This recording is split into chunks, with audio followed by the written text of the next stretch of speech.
Bom pessoal, olá a todos, sejam muito bem-vindos ao canal O Refúgio do Conhecimento. Bom, hoje nós daremos continuidade aqui à nossa série Análise Apimentada, né? Hoje a gente vai conversar aqui justamente a respeito de mais um dos assuntos aí polêmicos, né? Esses assuntos aí que são até, digamos, engraçados, né? Um pouco sem noção, né? A respeito da própria realidade aí que o povo vem passando, né? E que justamente o pessoal não consegue entender, sabe, por que essas coisas são feitas, né? Mas, enfim, é tudo em nome do mundo ideal, do mundo perfeito, colorido, né, de purpurina, que a gente fica vendo por aí, né, pessoal? Enfim, pregando por aí nesse mundo colorido, aí, esse mundo ideal, esse mundo de jujubas e confetes, né, que todo mundo é bonitinho, enfim, perfeitinho. Bom, vamos falar aqui a respeito hoje sobre um dos temas que esse povo mais gosta, mas que na realidade é justamente um dos temas que, digamos, um dos quesitos, né, justamente responsáveis aí por reduzir o ser humano a um nível até meio que deprimente, em certo ponto, em questão até do seu próprio desenvolvimento, né? A gente vai falar aí a respeito da tal da sustentabilidade, né? E no nosso vídeo aqui, justamente o título, né, dessa nossa análise apimentada é sustentabilidade. Enfim, nós vamos falar a respeito justamente aí da sustentabilidade, né? E enfim, das suas mazelas aí, né? As mazelas desse pessoal sustentável, né? Que enfim,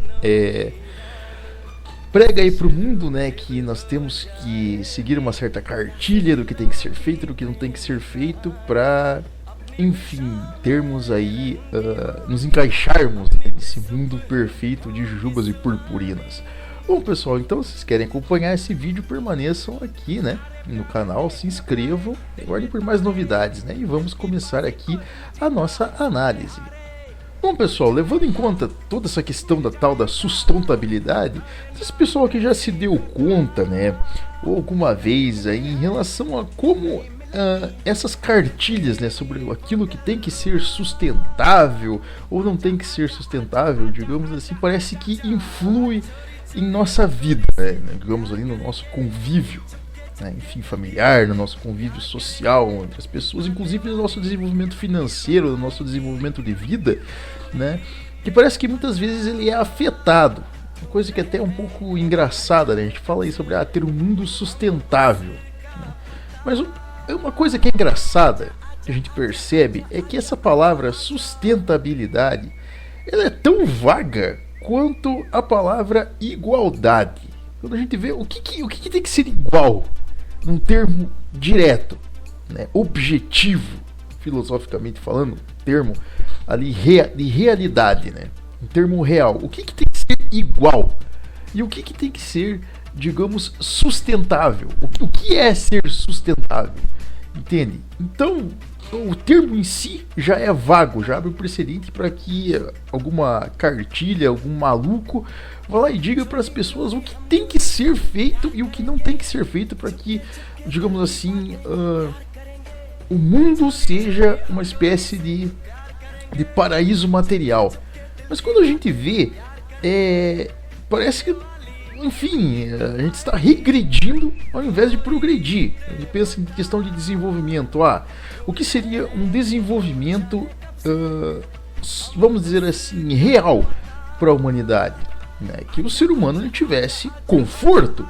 Isso quer dizer que a pessoa, ela, enfim, pudesse se locomover, pudesse trabalhar, pudesse ter dignidade, enfim, para que ela pudesse fazer as coisas, para que, enfim, ela fosse, não vamos dizer incluída, mas digamos assim, no meio social, mas que ela, enfim, tivesse uma vida confortável, com o mínimo de conforto. A gente pensa em ser sustentável. Isso quer dizer, se a pessoa ela opta por, sei lá, usar um transporte público para ir para o seu trabalho ou para o seu lazer, enfim, que ela tenha o mínimo de conforto, que ela possa sentar num banco para ir para o seu trabalho, se locomover, enfim, para que ela não tenha que ficar de pé ali sofrendo.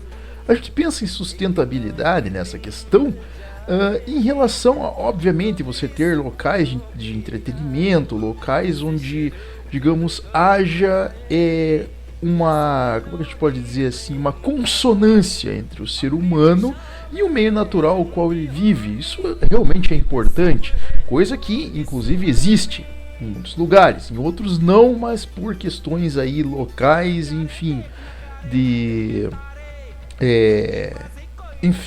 desregramentos, né? Mas vamos dizer assim, em questão de sustentabilidade, se pensa justamente uma questão de consonância, né, entre o ser humano e o meio natural onde ele vive, tá? Mas uma coisa que é impressionante é que o que hoje se percebe que, em relação à questão da sustentabilidade, entre aspas, o ser humano ele já não agride o meio o qual ele vive há muito tempo. Muito pelo contrário, ele está se tornando cada vez mais dependente do próprio meio em si. Ele está se tornando tribal, ele está se tornando, digamos, uma vítima do seu meio e não o controlador dele, né? Isso que é uma coisa que a gente percebe nos dias de hoje. Por exemplo, a gente vai falar de como a gente estava falando na questão de transporte público, né? Você vai pegar a locomoção numa cidade desenvolvida, diga-se aí, uma cidade entre aspas sustentável aqui do Brasil ou mesmo aí de outros países, né? Você vai pegar São Paulo, você vai pegar Curitiba, você vai pegar, por exemplo, Florianópolis, você vai pegar grandes cidades, Nova York, Londres, você vai pegar essas cidades, você pensa, tá, um transporte sustentável. Você pensa na seguinte questão, sustentável em que sentido?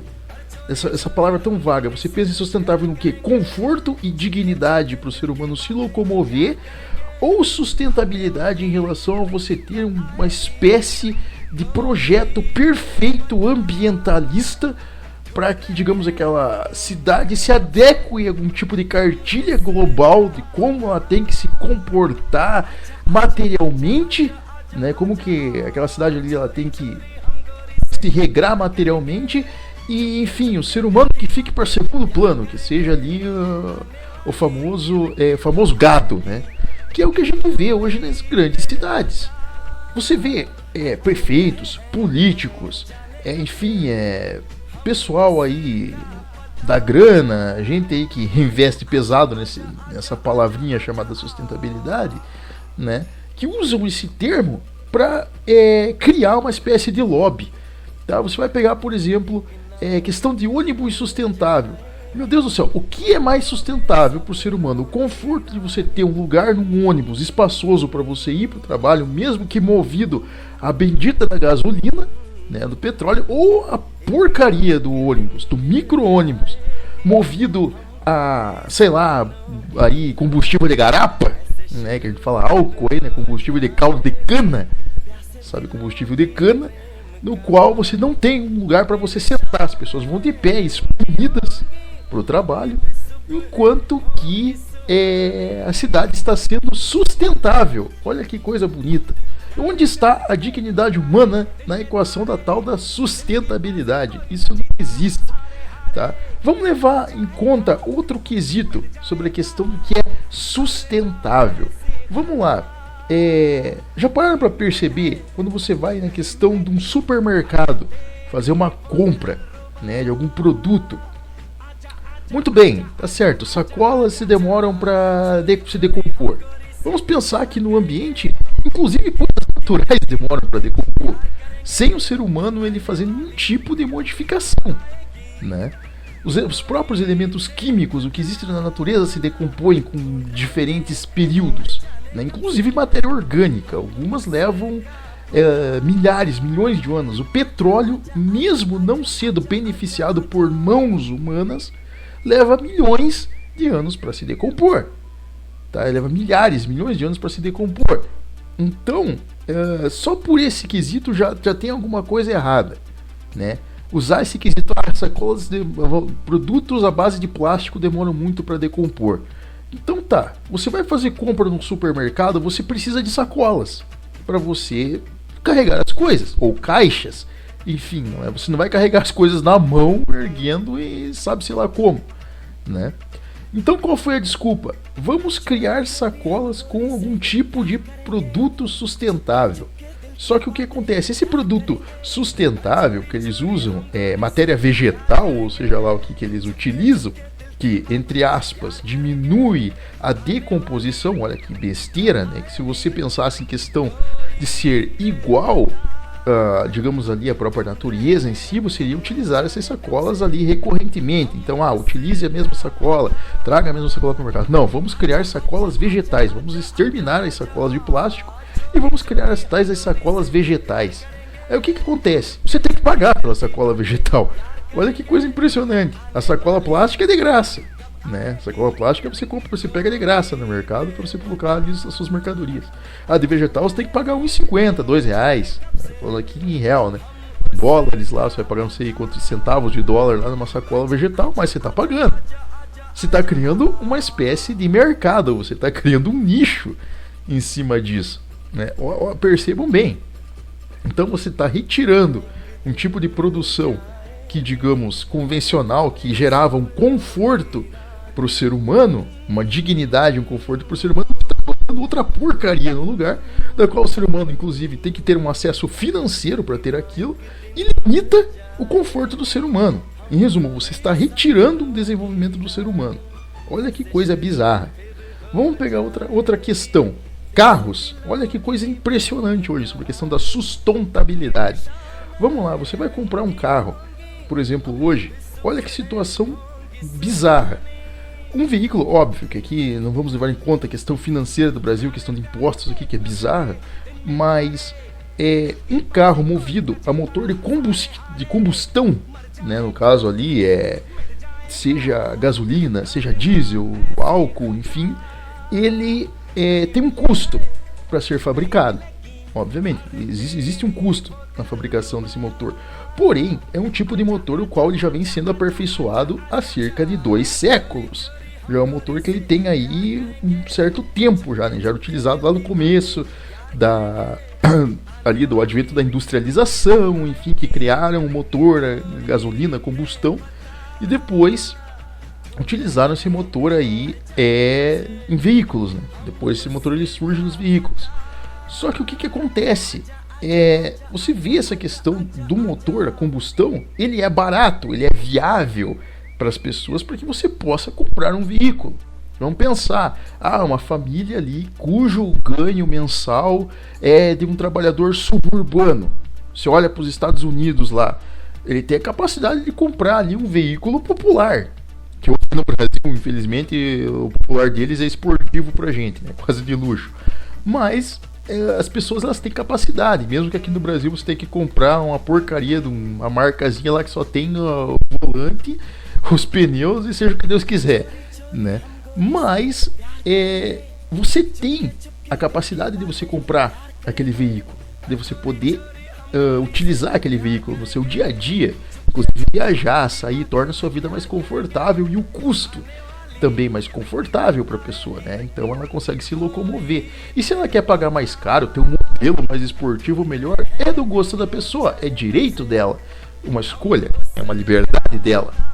Porém, o que acontece? Você vê essa palavrinha mágica novamente, essa palavrinha vaga chamada sustentabilidade novamente aparecer, dizendo que essas pessoas sustentáveis, essas pessoas bonitinhas desse mundo colorido, dizem para você: não, o motor a combustão ele agride o meio ambiente, são os gases do carbono, né?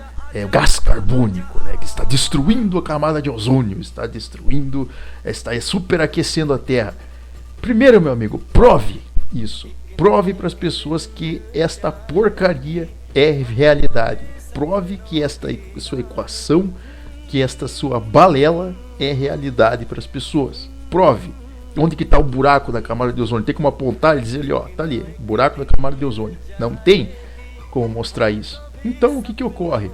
Eles apelam ali para a questão de vamos colocar videozinhos de animaizinhos sofrendo, de pessoas que estão sofrendo em cidades super poluídas. Olha que coisa bizarra, né? Vamos pegar exemplos locais ou vamos fabricar exemplos para poder assustar as pessoas, né? Não compre material a combustão. Mas peraí, o material a combustão foi justamente responsável pelo desenvolvimento e o conforto humano. Conforto que hoje a gente tem, né? Ter um veículo de poder se locomover da sua casa para o seu trabalho, para você viajar, você pegar um ônibus, enfim, andar de avião, né? Pegar um avião daqui para outro continente, né, que antes não tinha nem como fazer isso, tinha que ser de navio e ainda levava trocentos dias para você chegar no lugar. Hoje você leva em horas, né, em questão de 24 horas você cruza o globo terrestre. Olha que coisa impressionante, né? Isso graças ao tal do motor a combustão, né? E daí o que acontece? Vem essa turma da sustentabilidade e diz que não, a partir de agora você não tem que mais usar motor a combustão, vamos utilizar motores elétricos. Olha que coisa bonita, motores híbridos elétricos, né? Só que tem um problema nessa questão. 2 problemas para dizer a realidade, né? Primeiro, vamos colocar um terceiro problema aí, né? O primeiro é que você está destruindo justamente a indústria da combustão, que gera milhares de empregos no mundo, se não milhões de empregos, né? A indústria da combustão que movimenta postos de combustível, que movimenta indústrias, né, que movimenta extratoras, enfim, pessoas no mundo inteiro que dependem do petróleo para ganhar dinheiro. Olha que coisa impressionante, para se sustentar, para trazer comida para casa. Então, já é um problema, um pequeno probleminha. Segundo probleminha da questão, eletricidade é um monopólio.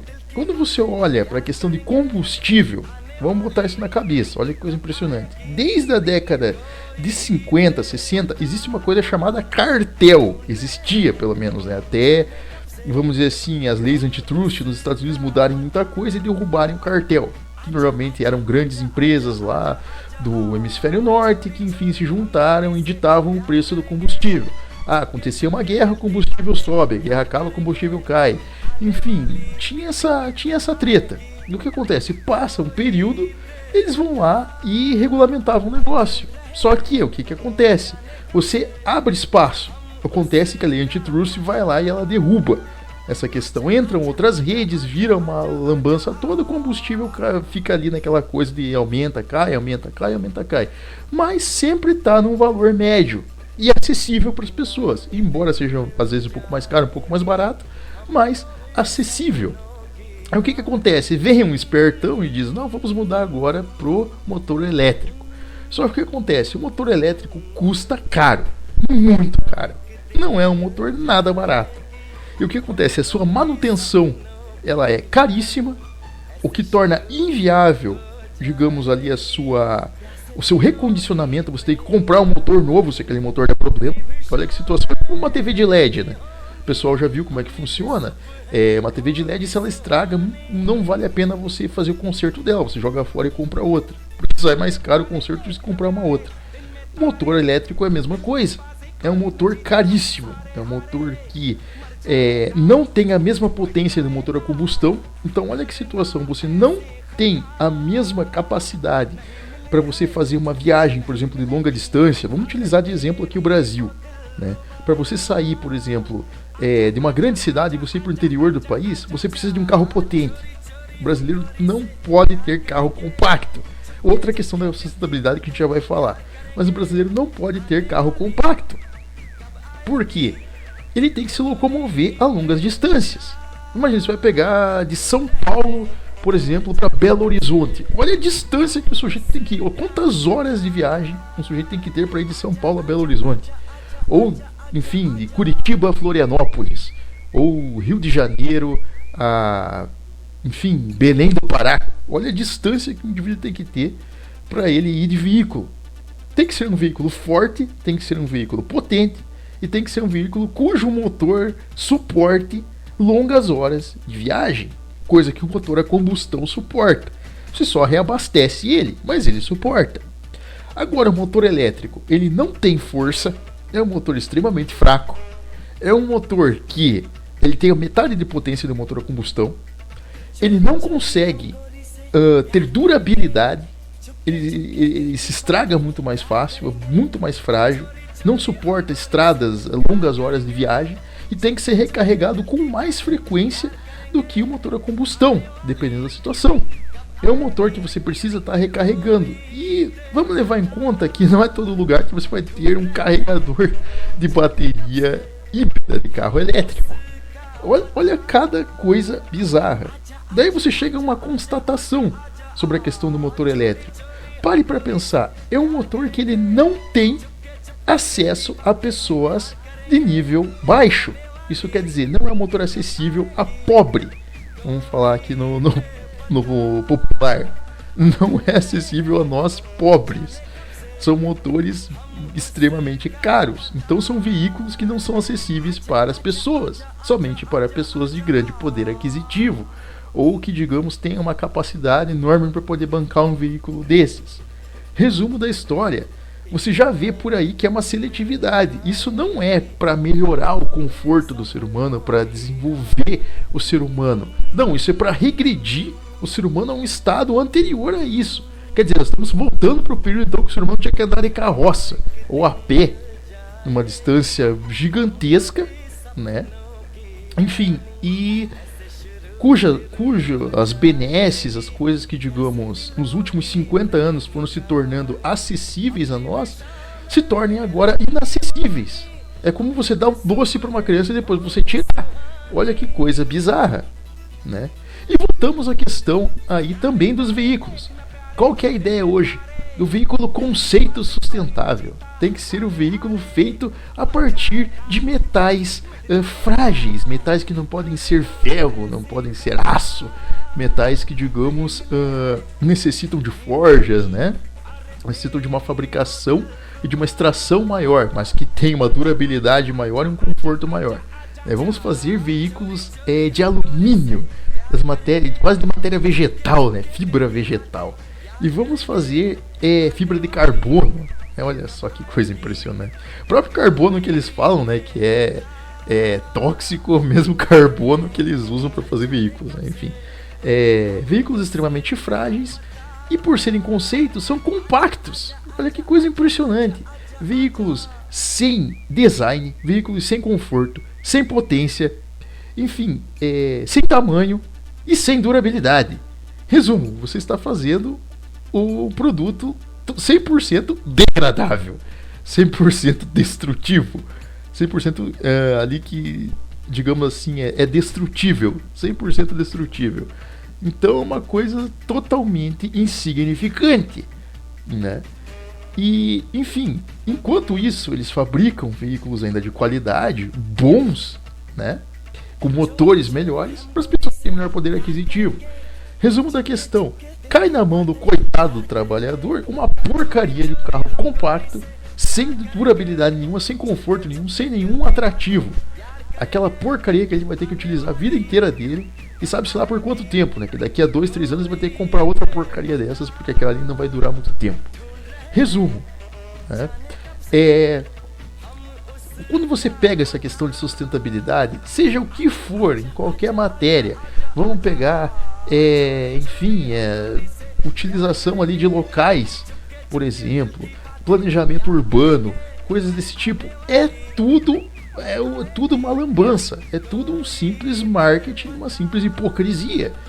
Quando você vai pegar, por exemplo, um dos projetos mais bizarros arquitetônicos de sustentabilidade foram feitos na década de 70, 80, lá nos Estados Unidos, inclusive, um projeto baseado aí justamente nas ideias de Le Corbusier, né, naquele excelente sujeito lá, aquela múmia lá, né?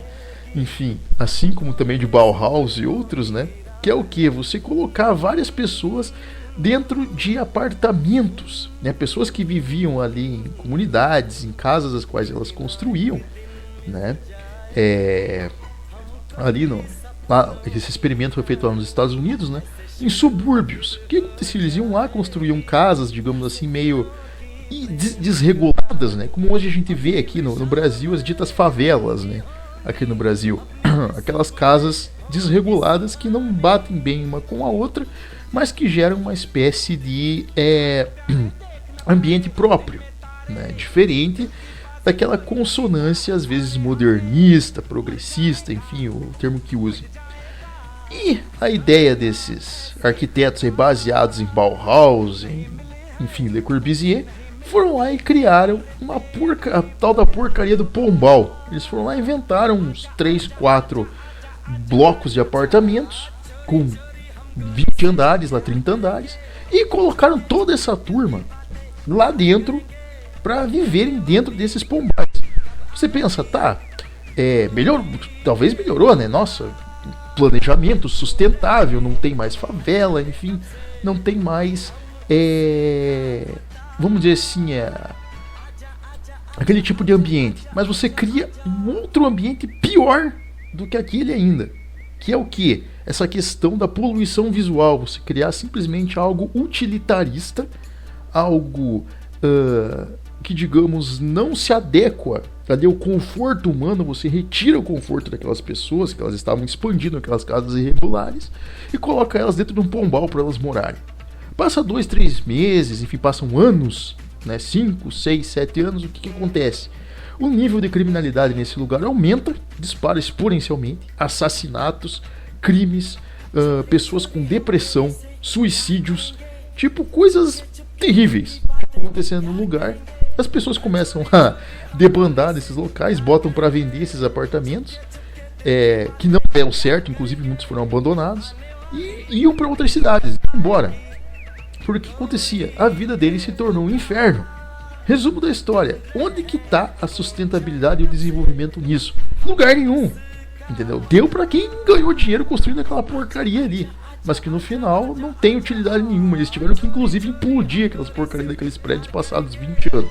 No final da década de 80, 90, eles tiveram que implodir aqueles prédios lá e derrubar para baixo, porque, enfim, o troço virou ali um elefante branco, né?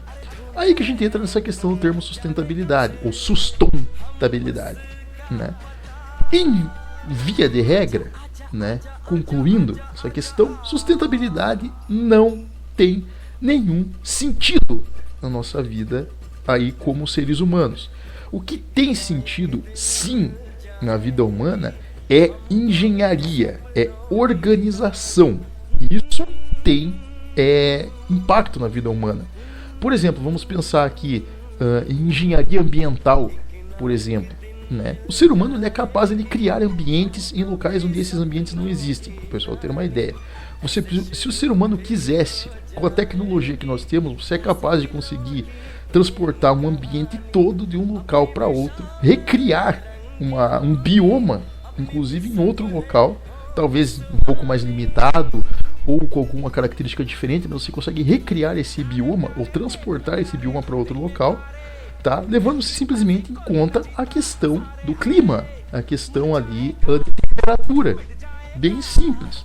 Você consegue fazer isso, inclusive a própria NASA, se um dia tiver como objetivo a colonização de outros planetas, como Marte, por exemplo, né? Enfim, ou luas, inclusive, eles têm que utilizar a engenharia ambiental. Porque o ser humano ele precisa do ambiente para ele viver, ele precisa de um ambiente para ele extrair o material para ele comer, para ele se alimentar. Então, a primeira coisa, uma das coisas mais importantes que eles pensam é justamente na engenharia ambiental. Isso é organização. Você consegue, para o pessoal ter uma ideia, hoje, na questão do que se chama de impacto ambiental, é localizado em grandes cidades, em locais onde há grande fluxo humano. Quando você pega florestas, quando você pega locais afastados, como áreas rurais, enfim, locais afastados, a ação humana ela é mínima, ela é quase limitada. O que ocorre, por exemplo, aqui no caso do Brasil ou em outros países, existe a extração ilegal, o que é uma outra coisa. Aí chega um indivíduozinho gringo lá, né? O picaretazinha gringo lá se instaura, começa a fazer os acordos com os políticos locais lá e começa a extrair madeira lá, retirando coisa que não é dele. Mas isso aí é uma questão de pessoas, de ações humanas, né? Mas em questão de impacto no geral, da própria movimentação humana das pessoas, da questão das cidades, movimentação comunitária das pessoas ali, de vida ali, dos locais, não afeta o ambiente. Muito pelo contrário, o ser humano quando ele vive em locais, às vezes, com pouca densidade humana, a tendência é ele se adequar ao ambiente local. Então, o que acontece? Ele vai praticar agricultura, mas uma agricultura limitada. Porque o que acontece? Uma agricultura familiar, uma agricultura para sustento, ali, enfim, para uma industrialização pequena, da qual ele garante, inclusive, a própria harmonização com o ambiente. Então, o que acontece? Ele pega 40% do terreno e ele usa para plantação, plantio. 60% ele deixa para área silvestre. O que acontece? Os próprios animais que vivem ali, naquela região, sejam, lobos-guará, cutias, cachorros do mato, enfim, cachorro-vinagre, qualquer bicho que tenha ali, catetos e outros, né, gato do mato, enfim, eles próprios se alimentam das plantas que o fazendeiro planta ali, né? Eles se alimentam, inclusive, dessas plantas, né? E nas suas fezes, inclusive, eles estão semeando outras árvores, outras plantas em outros locais. Então, o que acontece? Você está interagindo com o ambiente. Você não está degradando o ambiente ou destruindo o ambiente. Do contrário, você está fomentando o crescimento dele. Então, o ser humano ele não degrada. Enquanto ele está em consonância com o ambiente, ele não degrada. Muito pelo contrário, o que degrada o ambiente é o que a gente chama de mass production, né? Aquela produção em massa, aquela produção pesada, que nós, afegãos médios, pessoas aí que, enfim, que trabalharam a vida inteira aí com a mão na massa, não o fazem. Nós, na nossa capacidade de empreender, de fazer, só podemos fazer coisas pequenas indústrias, pequenos ramos, os quais não afetam o ambiente. E normalmente quando nós o fazemos já em centros urbanos desenvolvidos, porque precisamos dessas pessoas para termos um retorno econômico. Diferentemente das grandes indústrias, do pessoal do grande capital, aquela galera, enfim, multibilionária, essa turma, os amiguinhos do rei, sabe? Essa galerinha bem simpática do mundo colorido, né? Que pregam para o mundo a sustentabilidade, né? Para não agredir o meio ambiente. E são eles justamente os maiores agressores do meio ambiente, né? São justamente os indivíduos que mais agridem o meio ambiente, né? Indivíduos aí que justamente despejam químicas, né? Que, enfim, injetam aí conservantes em comidas, né? Que o ser humano se alimenta, depois pega doenças terríveis aí, né? Enfim, que utilizam aí desregradamente, né? Ambientes. Pega de exemplo alguns países europeus ocidentais, que a gente não vai falar o nome aqui, né? Mas cujo pessoal aí é conhecido por ser bem progressista, sabe?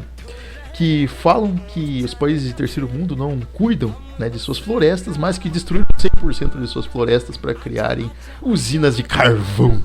Olha que beleza, né? Para as suas mass productions, para poderem construir ferramentarias e outras coisas, né? Que eles se gabam de serem os melhores do mundo, né? Enfim, seus remédios, as suas químicas, né?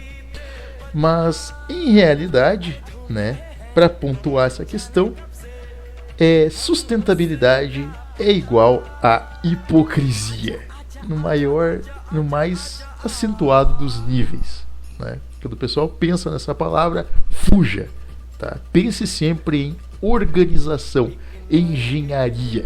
Enquanto o ser humano ele tiver isso, enquanto ele tiver consciência do que ele realmente está fazendo e da sua ação real, dentro do ambiente, ele está certo. Mas a partir do momento em que ele começar a comprar ideologia, ele vai começar a se regredir como ser humano e não se desenvolver. Daqui a pouco nós não estaremos mais comendo bifes ou mesmo, enfim, nosso churrasquinho na churrascaria ou a nossa pizza na pizzaria. Estaremos comendo salada de gafanhotos.